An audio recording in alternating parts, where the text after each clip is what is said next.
ആടിനെ അവനോട് ചോദിക്കാതെ ഞാൻ അറിയാതെ കറി വെച്ചു. അത് തെറ്റാണോ അച്ഛാ? സാത്താന്റെ കുഞ്ഞെ, അതിനെ പറയുന്നത് മോഷണം എന്നാണ്.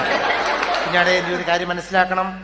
നീ ഹൈദ്രോസിന്റെ ആടിനെ മോഷ്ടിച്ചിട്ട് മരിച്ച് സ്വർലോകത്ത് ചെല്ലുമ്പോൾ കർത്താവ് ചോദിക്കും, നീ അവന്റെ ആടിനെ എടുത്തോ, അത് എവിടെയാണെന്ന് ചോദിക്കുമ്പോൾ നീ എന്ത് ചെയ്യും? എന്റെ പൊന്നച്ഛ, അതൊക്കെ കുറെ നാൾ കഴിഞ്ഞു മരിച്ചു സ്വർഗത്തിൽ ചെല്ലുമ്പോഴത്തെ കാര്യല്ലേ പറയുന്നേ. അപ്പൊ ആടും ഉണ്ടാവും, ഞാനും ഉണ്ടാവും, അവനും ഉണ്ടാവും, ചിലപ്പോ അച്ഛനും ഉണ്ടാവും. അച്ഛന്റെ മുമ്പിൽ വെച്ച് ഞാൻ അവന്റെ ആടിനെ അവന് കൊടുത്തേക്കാം. പ്രശ്നം തീർന്നില്ലേ? അയ്യോ നിന്നെ ഞാൻ വിടലടാ. അച്ഛാ, എന്നെ രക്ഷിക്കച്ചാ. എന്റെ കുഞ്ഞെ, എനിക്ക് അറിയത്തില്ല, ഞാൻ എന്നാ ചെയ്യാനാ? എന്റെ പൊന്നച്ഛ, എന്തെങ്കിലും ഒരു വഴി കാണും, എന്നെ രക്ഷിക്ക്. നിന്നെ രക്ഷിക്കാൻ ഞാൻ ഒരു വഴിയും കാണുന്നില്ല. എടാ, എവിടെ പോയി ഒളിച്ചാലും നിന്നെ ഞാൻ വിടില്ലടാ.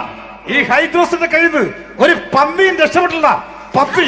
അച്ഛോ, ഞാനൊരു വഴി കാണുന്നുണ്ട്. നിന്നെ രക്ഷിക്കാൻ ഞാനൊരു വഴി കാണുന്നില്ല. ഞാൻ കാണുന്നുണ്ട്, ഞാൻ വേറെ വിളിച്ചോ.